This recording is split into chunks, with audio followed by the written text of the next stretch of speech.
อยที่ปานน้ำงดงามสูงเด่นรอยธรรมเทระพระเนตรฝากเสียงผ่านสายลมลอ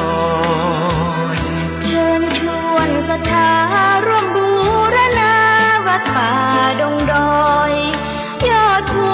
นางแก้วยังคอยทอแสงส่องฟ้าอำไพคลื่นธรรมสีขาวพาเราแช่มชื่นเป็นผู้รู้ผู้ตื่นเบิกบานทั้งกายและใจเคยแผ่คำสอนองค์ชินวรขจรกว้างไกลข่าวสารงานบุญที่ใดสื่อออนไลน์ไปถึงญาติโยมพระธาตุเจดีย์สีสองเมืองเปล่งประกายแล้วบนยอดดอยนางแก้วมีโอกาสแวะเวียนไหว้ชมจำลองจากดอยสุเทพดอยทุ่งคู่ธาตุบรมพลังแรงใจญาติโยมร่วมสร้างสมทันบารมีสีขาวคลื่นธรรมนำพาความสุขพระเนรชี้ทางคลายทุกข์เกิดปิติสุขไปทุกถิ่นที่เปิดฟังธรรมะพระจัดรายการหลายคลื่นความร่วมสร้างมหาทานบารมีพระธาตุเจดีย์สีสองเมือง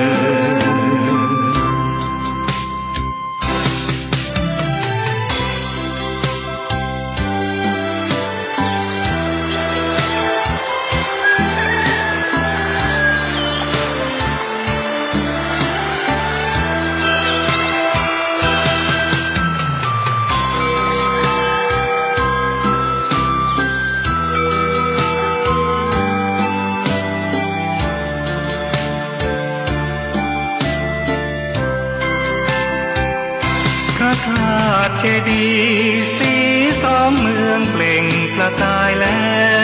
วบนยอดดอยนางแก้วมีโอกาสแวะเวียนไหว้ชมจำลองจากดอยสุเทพดอยทุ่งคู่ธาตุบรมพลังแรงใจญาติโยม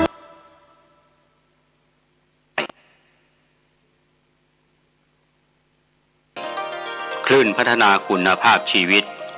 FM 92.25 เมกะเฮิรตซ์บริหารและจัดการโดยวัดป่าแดงมหาวิหารส่งกระจายเสียงจากเลขที่ 71 หมู่ที่ 14 บ้านใหม่หลังมอ ตำบลสุเทพอำเภอเมืองจังหวัดเชียงใหม่ รหัสไปรษณีย์ 50200 หมายเลขโทรศัพท์ 0818815690 052000636-7สวัสดีครับท่านผู้ฟังที่เคารพข่าวชาวบ้านผมกาเศษพระสำริดบรรณาธิการข่าวก้าวหน้านิวกับการทำหน้าที่สื่อสารมวลชนของพี่น้องสื่อมวลชนในพื้นที่ภูมิภาคและส่วนกลางนะครับรายงานข่าวสารประจำวันสู่ท่านผู้ฟังเป็นประจำในรอบวันท่านที่อ่านหนังสือพิมพ์ออนไลน์คลิกเข้าไปที่ www.gawnawnew.com ก็มีหนังสือพิมพ์ออนไลน์ให้ท่านได้รับรู้รับทราบกันเป็นประจำนะครับในข้อมูลข่าวสารที่เกิดขึ้นในรอบวันธรรมะก่อนข่าววันนี้ก็เป็นส่วนหนึ่งซึ่งเราเห็นสัจธรรมเข้าใจสัจธรรมที่คนเราจะต้องยอมรับความจริงทั้งโดยสมมุติและก็โดยปรมัตถ์ว่าสิ่งใดสิ่งหนึ่งมีความเกิดขึ้นเป็นธรรมดาสิ่งนั้นทั้งมวลล้วนมีความดับไปเป็นธรรมดาการสมมุติชื่อคนสัตว์สิ่งของตำแหน่งหน้าที่การงาน สมมุติว่าเป็นหญิงเป็นชายเป็นเด็กเป็นผู้ใหญ่เป็นคนชนชาตินั้นชาตินี้ก็เป็นความจริงโดยสมมุตินะครับ ส่วนความจริงโดยปรมัตถ์นั้นก็คือความจริงของรูปนามที่เกิดขึ้นความจริงของรูปนามที่ตั้งอยู่ความจริงของรูปนามที่ดับไปเป็นความจริงที่ปรากฏอยู่เราก็ต้องยอมรับความจริงเหล่านั้นนะครับท่านผู้ฟังก็ไม่สามารถจะเปลี่ยนแปลงในความจริงเพราะว่าเกิดขึ้นตั้งอยู่ดับไปเป็นธรรมชาติของสภาวะธรรมคนเราต้องยอมรับความจริงที่เกิดขึ้นทั้งรูปทั้งนามทั้งกายทั้งใจ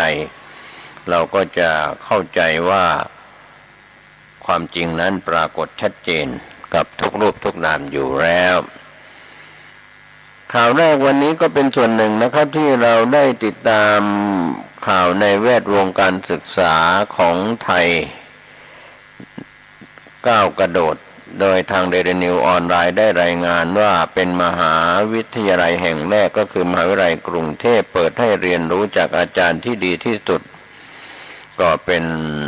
แห่งแรกของโลกคือม.กรุงเทพเปิดโอกาสเรียนรู้จากอาจารย์ที่ดีที่สุดในโลกผนึกพลังในส่วนที่จะสร้างแพลตฟอร์มระดับอินเตอร์18 พฤษภาคม 2565ทีมข่าวรายงานจากมหาวิทยาลัยกรุงเทพก้าวนำก่อนใครเป็นมหาวิทยาลัยแห่งแรกของโลกที่จัดให้นักศึกษาได้เข้าถึงแพลตฟอร์มสตรีมมิ่งที่สามารถเรียนรู้ระบบความคิดจากบทเรียนและประสบการณ์ตรงของบุคคลชั้นนำในสาขาอาชีพหลากหลายที่ได้รับเรียกว่าเป็นที่ยอมรับในระดับโลกด้วยชุดบทเรียนที่เปิดโอกาสให้ผู้เรียนเข้าถึงได้มากกว่า150ชุดช่วยจุดประกายความหลงใหลเสริมสร้างประสบการณ์การเรียนรู้การสร้างแรงบันดาลใจในบริบทการเรียนรู้เฉพาะของตนเองเรื่องนี้ทางอาจารย์เพชรโอสถานุเคราะห์อธิการบดีมหาวิทยาลัยกรุงเทพชี้แจงกับทีมข่าวตอนหนึ่งว่าบทบาทสำคัญของมหาวิทยาลัยกรุงเทพนอกจากการบ่มเพาะทักษะความเชี่ยวชาญในการทำงานตามสาขาวิชาที่นักศึกษาเรียนรู้มหาวิทยาลัยยังมีบทบาทของสถาบันการศึกษาที่เป็นศูนย์รวมองค์ความรู้ใหม่จากทั่วโลกแหล่งเรียนรู้ที่รวมสุดยอดมัสเตอร์ที่มีแนวคิดและก็ทักษะหลากหลายในสายงานอาชีพต่างๆก็เป็นหนึ่งในพันธมิตรการศึกษานานาชาติของมหาวิทยาลัยกรุงเทพเป็นการเปิดโอกาสให้นักศึกษาสามารถเรียนรู้โดยตรงจากอาจารย์ผู้สอนที่ดีที่สุดของโลกช่วยให้ผู้เรียนค้นพบความหลงใหลใหม่ๆดึงดูดแรงบันดาลใจที่ไร้ขอบเขตและเกิดการพัฒนาตนเองอาจารย์ผู้สอนมัตเตอร์คาร์ดเป็นตัวจริงในสายงานอาชีพที่อยู่ในความนิยมและก็เป็นที่สนใจอย่างเช่นสายงานการผลิตภาพยนตร์และสารคดีมีผู้กำกับชั้นนำเช่นมาร์ตินสกอร์เซซีเจมส์คาเมรอนรวมทั้งแวนเนอร์แฮร์ช็อกงานด้านการแสดงมีดาราชั้นนำเช่นนาตาลีพอร์ตแมนสายงานการออกแบบและศิลปะต้องไม่พลาดเบอร์ใหญ่อย่างมาร์คจาคอบและมาสเตอร์คัดสายเชฟต้องมีการ์ดอนแรมเซเป็นหัวขบวนรวมถึงบทเรียนว่าด้วยระบบคิดกับการวางกลยุทธ์โดยอดีตประธานาธิบดีบิลคินตันของสหรัฐอเมริกาเหล่านี้เป็นต้นครับก็ภายใต้แนวความร่วมมือของมหาวิทยาลัยกรุงเทพและมาสเตอร์คัดนักศึกษาสามารถเรียนรู้ได้โดยไม่มีค่าใช้จ่ายเพิ่มเติมมหาวิทยาลัยกรุงเทพได้คัดเลือกชุดบทเรียนให้กับคณะและภาควิชาต่างๆในการเรียนรู้จะมีอาจารย์ประจำภาควิชาทำหน้าที่เป็นโค้ชในการจัดกลุ่มคอนเทนต์ที่เหมาะสมแล้วก็จัดสรรช่วงเวลาเรียน เพื่อประสิทธิภาพการเรียนรู้นอกจากนี้มหาวิทยาลัยกรุงเทพยังได้รับสิทธิพิเศษในการเข้าร่วมชั้นเรียน Exclusive Right เปิดโอกาสให้นักเรียนได้เรียนรู้โดยตรงจากผู้สอนมาสเตอร์คลาสในเดือนมีนาคมที่ผ่านมามาสเตอร์คลาสได้จัด Exclusive Right กับเวนเนอร์แฮร์ช็อกผู้กำกับภาพยนตร์ชื่อดังระดับโลกและก็อาจารย์ผู้สอนระดับมาสเตอร์คลาสเขาได้รับการโหวตให้เป็น1 ใน 100 บุคคลที่ทรงอิทธิพลที่สุดจากนิตยสารไทม์ในปี 2009 แวนเนอร์เฮอร์ซอกได้พบกับนักศึกษามหาวิทยาลัยกรุงเทพคณะนิเทศศาสตร์และคณะดิจิทัลมีเดียและศิลปะภาพยนตร์ผ่านห้องเรียนออนไลน์สุดพิเศษเปิดโอกาสให้นักศึกษาตั้งคำถามผู้สอนให้คำแนะนำอย่างตรงไปตรงมาส่งมอบคำพูดให้กำลังใจมากมายผ่านห้องเรียนออนไลน์สุดพิเศษนี้หลายคำตอบจากแวนเนอร์เฮอร์ซ็อกยังสร้างแรงบันดาลใจที่ดีให้กับนักศึกษาอีกด้วยนี่ก็เป็นเพียงตัวอย่างหนึ่งของบทบาทมหาวิทยาลัยยุคใหม่มหาวิทยาลัยกรุงเทพยังคงก้าวนำต่อไปในการเสริมสร้างความแข็งแกร่งให้กับการบริหารจัดการสภาพแวดล้อมด้านการศึกษาที่สามารถช่วยส่งเสริมการบ่มเพาะความรู้ทักษะสำคัญและจำเป็นให้กับนักศึกษาเตรียมพร้อมก้าวสู่โลกการทำงานอย่างจริงอย่างมีคุณภาพนะครับก็เป็นเรื่องราวที่ทาง Daily News ออนไลน์ได้รับการชี้แจงจากมหาวิทยาลัยกรุงเทพเป็นแห่งแรกเปิดให้เรียนรู้จากอาจารย์ที่ดีที่สุดในโลกร่วมมาสเตอร์คลาสระดับอินเตอร์นะครับก็ถือว่าเป็นการก้าวกระโดดของม.กรุงเทพข่าวอื่นๆในช่วงนี้ก็มีเรื่องราวที่น่าสนใจก็การพยากรณ์อากาศจากกรมอุตุนิยมวิทยาในช่วงนี้นะครับท่านผู้ชมท่านผู้ฟังที่ติดตามการพยากรณ์อากาศจากกรมอุตุนิยมวิทยา Daily News ออนไลน์ได้รายงานอุตุเตือนรับมือ19 ถึง 24 พฤษภาคมนี้ฝนตกหนักต่อเนื่องเสี่ยงน้ำท่วมกรุงเทพโดนด้วยก็เป็นการรายงานข่าวจากกรมอุตุนิยมวิทยา 18 พฤษภาคมรายงานคาดหมายในช่วงระหว่างวันที่ 19 ถึง 24 พฤษภาคม 2565 มรสุมตะวันตกเฉียงใต้กำลังปานกลางที่พัดปกคลุมทะเลอันดามันประเทศไทยและอ่าวไทยมีกำลังแรงขึ้นประกอบกับจะมีหย่อมความกดอากาศต่ำกำลังแรงบริเวณอ่าวมัตตบันเคลื่อนผ่านประเทศเมียนมาเข้าสู่ภาคเหนือตอนบนและภาคตะวันออกเฉียงเหนือตอนบนช่วงวันที่ 20 ถึง 23 พฤษภาคม 2565 ลักษณะเช่นนี้ทำให้ประเทศไทยมีฝนตกต่อเนื่องกับมีฝนตกหนักบางแห่งในภาคตะวันออกเฉียงเหนือภาคกลางด้านตะวันตกภาคตะวันออกและภาคใต้ฝั่งตะวันตกโดยมีฝนตกหนักมากบางพื้นที่บริเวณภาคเหนือภาคกลางสำหรับคลื่นลมบริเวณทะเลอันดามันและอ่าวไทยจะมีกำลังแรงขึ้นบริเวณทะเลอันดามันตอนบนมีคลื่นสูงประมาณ2 เมตรบริเวณที่มีฝนฟ้าคะนองคลื่นสูงมากกว่า2 เมตรส่วนบริเวณอ่าวไทยตอนบนมีคลื่นสูง 1-2 เมตรบริเวณที่มีฝนฟ้าคะนองคลื่นสูงประมาณ2 เมตรข้อควรระวังให้ประชาชนระวังอันตรายจากฝนตกหนักถึงหนักมากและฝนที่ตกสะสมอาจทำให้เกิดน้ำท่วมฉับพลันน้ำป่าไหลหลากที่จะเกิดขึ้นในระยะนี้ไว้ด้วยสำหรับชาวเรือบริเวณทะเลอันดามันและอ่าวไทยตอนบนควรเดินเรือด้วยความระมัดระวังและหลีกเลี่ยงการเดินเรือบริเวณที่มีฝนฟ้าคะนองตลอดช่วงของการพยากรณ์อากาศนะครับในการติดตามการพยากรณ์อากาศจากกรมอุตุนิยมวิทยาหรือศูนย์อุตุนิยมวิทยาประจำภูมิภาคของ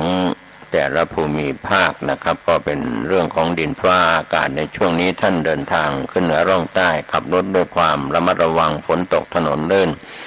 นะครับก็อาจจะเกิดอุบัติเหตุได้ถ้า ประมาทก็เป็นเรื่องราวข่าว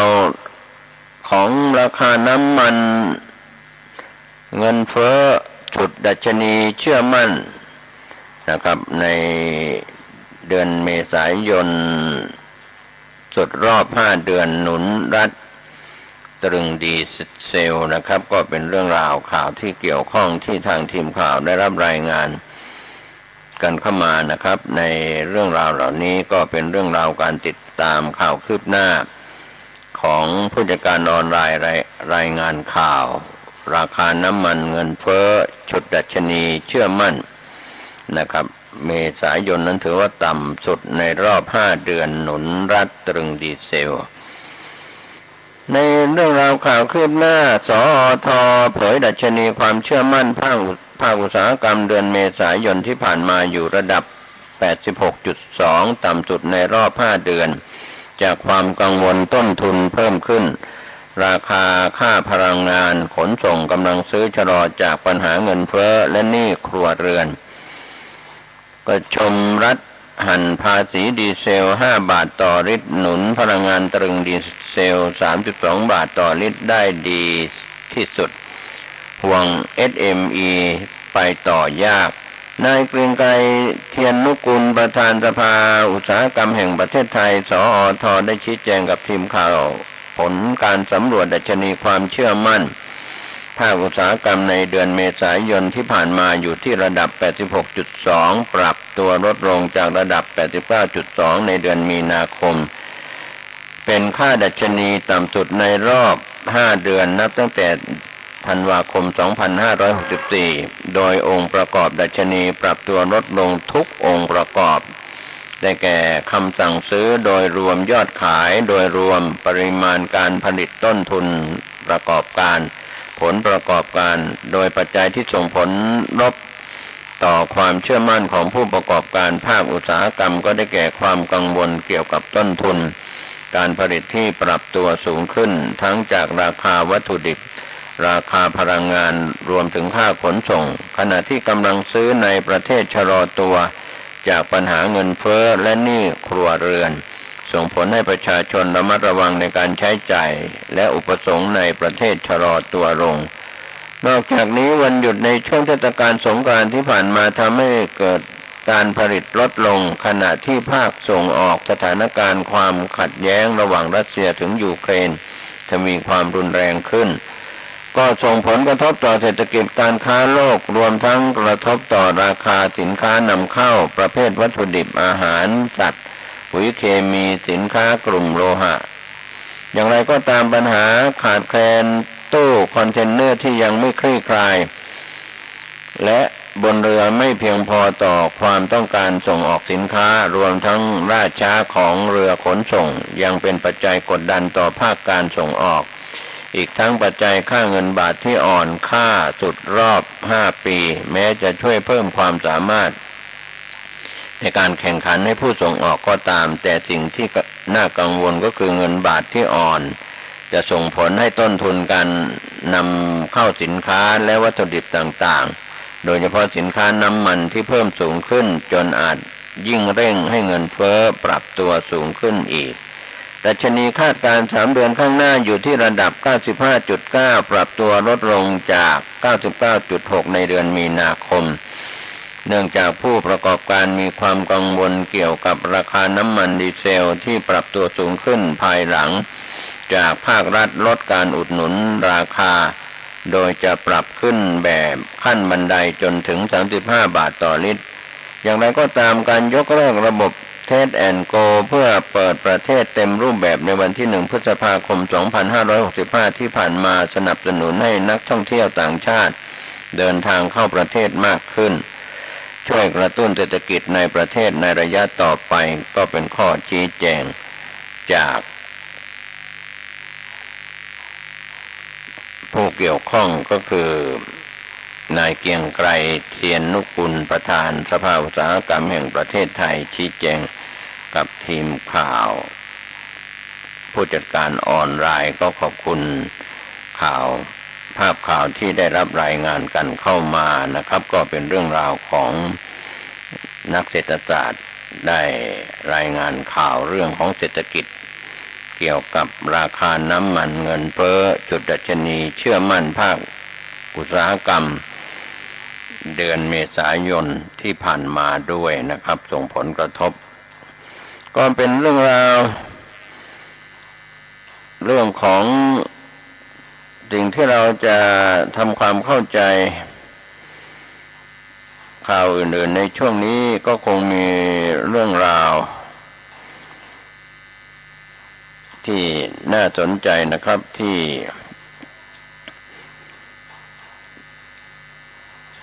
GC เตรียมเสนอขายหุ้นกู้ให้แก่ประชาชนเป็นการทั่วไปและให้สิทธิผู้สูงวัยในการจองซื้อหุ้นกู้ก่อนคาดเสนอขายระหว่าง22ถึง29มิถุนายนนี้พร้อมเดินหน้าสร้างความแข็งแกร่งด้านเงินทุนมุ่งสู่ธุรกิจเคมีภัณฑ์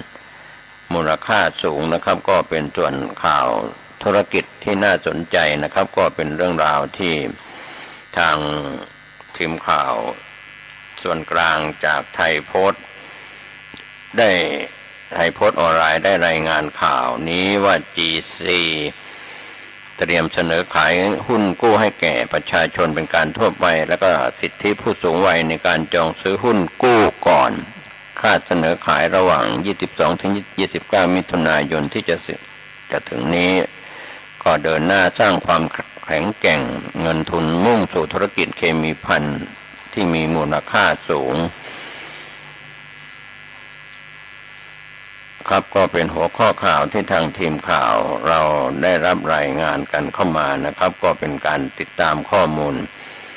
เพิ่มเติมที่เราได้รับรู้รับทราบกันในส่วนของบริษัท PTT Global Chemical จำกัดมหาชนผู้ดำเนินธุรกิจปิโตรเคมีและเคมีภัณฑ์ครบวงจรอยู่ระหว่างการเตรียมออกและเสนอขายหุ้นกู้ให้แก่ประชาชนเป็นการทั่วไปเพื่อขยายฐานผู้ลงทุนและเสริมสร้างฐานผู้ถือหุ้นที่เป็นหุ้นกู้รายย่อยของบริษัทซึ่งจะเปิดโอกาสให้ประชาชนทั่วไปสามารถจองซื้อโดยให้สิทธิแก่กลุ่มผู้สูงวัยมีสิทธิที่จะจองซื้อก่อนเพื่อเป็นทางเลือกในการลงทุนที่มั่นคงยามเกษียณผ่านสถาบันการเงินชั้นนำ5แห่งก็มีธนาคารกรุงเทพธนาคารกรุงไทยธนาคารกรุงศรีอยุธยาธนาคารกสิกรไทยและธนาคารไทยพาณิชย์ด้วยอันดับความน่าเชื่อถือของหุ้นกู้นะครับโดยฟิเรตติ้งประเทศไทยเมื่อวันที่10พฤษภาคม2565นะครับดร.คงกระพันธ์อินทรแจ้งประธานเจ้าหน้าที่บริหารและกรรมการผู้จัดการใหญ่บริษัท PTT Global Chemical จำกัดมหาชนหรือชื่อย่อ GC เปิดเผยว่า GC เตรียมออกเสนอขายหุ้นกู้ประเภทไม่ด้อยสิทธิไม่มีประกันและมีผู้แทนผู้ถือหุ้นกู้ผู้ออกหุ้นกู้มีสิทธิ์ไถ่ถอนหุ้นกู้ก่อนวันครบกำหนดนะก็เรียกว่าถอนหุ้นกู้ก่อนวันครบกำหนดไถ่ถอนหุ้นกู้เสนอขายให้แก่ประชาชนเป็นการทั่วไปก็แบ่งเป็น2ช่วงแรกคาดว่าจะเสนอขายระหว่าง22ถึง23มิถุนายนที่จะถึงนี้ให้แก่ผู้สูงวัยบุคคลธรรมดาที่มีอายุตั้งแต่60ปีขึ้นไปหรือจะมีอายุครบ60ปีในปี2565ในปีนี้ก็คือบุคคลธรรมดาที่เกิดในวันที่31ธันวาคม2505ก่อนหน้านั้นและช่วงที่2ก็คาดว่าจะเสนอขายระหว่าง27ถึง29มิถุนายนที่จะถึงนี้ให้แก่ประชาชนทั่วไปซึ่งรวมถึงผู้สูงวัยด้วยโดยจะมีการกำหนดอัตราผลตอบแทนและรายละเอียดการจองซื้อให้ทราบในภายหลังหุ้นกู้ดังกล่าวเป็นหนึ่งทางเลือกสำหรับประชาชนทั่วไปในการลงทุนในบริษัทที่มีความมั่นคงทางด้านการเงินการดำเนินธุรกิจที่เติบโตอย่างยั่งยืนโดย GC มีความมุ่งมั่นที่จะเป็นผู้นำในธุรกิจพลาสติกและเคมีภัณฑ์ระดับสากลโดยการนำนวัตกรรมที่เป็นมิตรต่อสิ่งแวดล้อมควบคู่กับเทคโนโลยีล้ำสมัยมาใช้ในการพัฒนาผลิตภัณฑ์ พื่อคุณภาพชีวิตที่ดีขึ้นของทุกคนครับก็ตามแนวคิดที่ว่ายิ่งใกล้คุณยิ่งต้องดีนะครับนอกจากนั้น GC ยังได้รับการจัดอันดับให้เป็นอันดับหนึ่งของโลกจากดัชนีความยั่งยืนดาวโจนส์3 ปีซ้อนในกลุ่มธุรกิจเคมีภัณฑ์และยังติด10อันดับสูงสุดนะครับที่มีมาต่อเนื่องเป็นปีที่9บริษัทยังได้ตั้งเป้าลดการปล่อยก๊าซเรือนกระจกลง 20% ภายในปี 2573 และมุ่งสู่เป้าหมายการปล่อยก๊าซเรือนกระจกสุทธิเป็นศูนย์ในปี 2593 อีกด้วยสะท้อนถึงความสำเร็จและความมุ่งมั่นในการดำเนินธุรกิจตามแนวทางพัฒนาอย่างยั่งยืนนะครับก็เป็นเรื่องราวที่ทางทีมข่าวเราได้รับรายงานจาก CEO นะครับของบริษัทดังกล่าวนะครับก็ถือว่า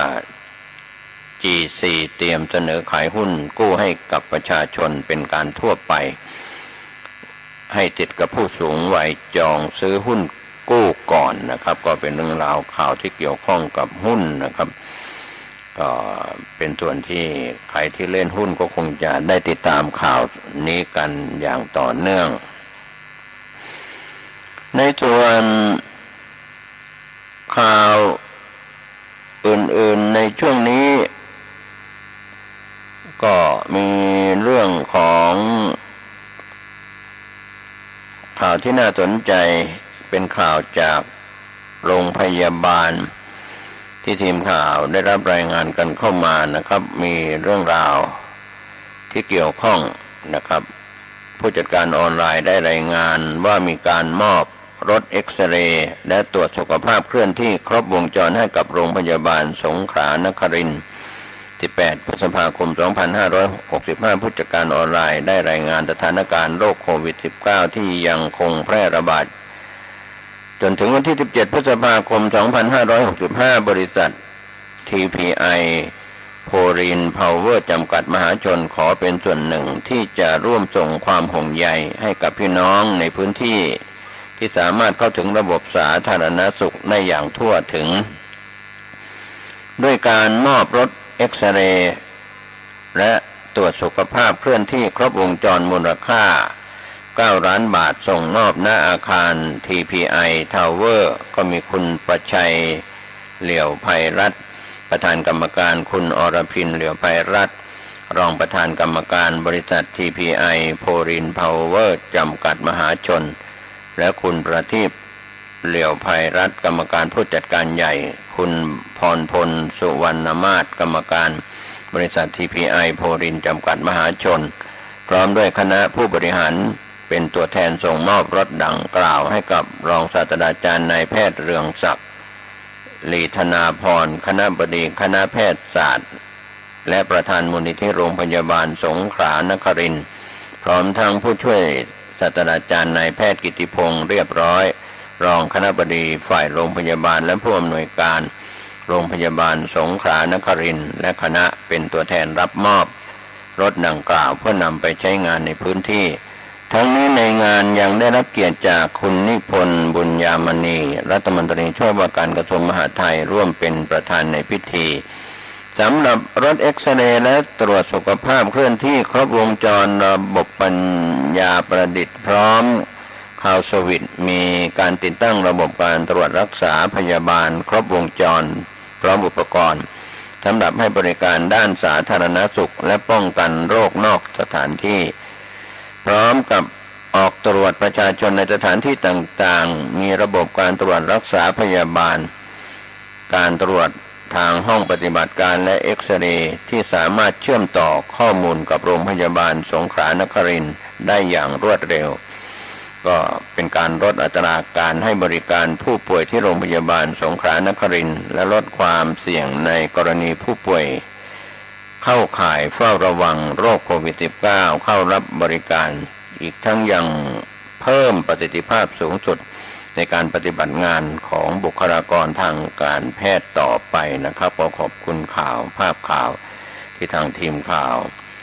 ได้รับรายงานกันเข้ามาจากผู้จัดการออนไลน์นะครับก็ข่าวเหล่านี้ก็เป็นข่าวที่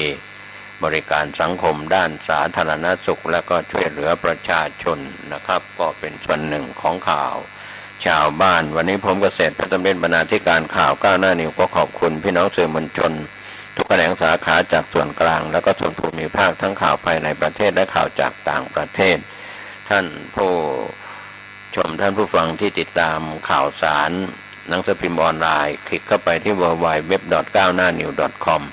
แล้วก็ในช่องทางโลกออนไลน์แล้วก็ช่องทางของพี่น้องสื่อมวลชนทุกแขนงสาขาที่ได้รายงานข่าวกันจากส่วนกลางแล้วก็ส่วนภูมิภาคขอทุกท่านได้ใช้วิจารณญาณในการรับข้อมูลข่าวสารในการติดตามข้อมูลข่าวทั้งข่าวภายในประเทศข่าวจากต่างประเทศก็ทำให้เราได้รู้เท่าทันเหตุการณ์ของโลกเหตุการณ์ของประเทศเหตุการณ์ของท้องถิ่นเหตุการณ์ของ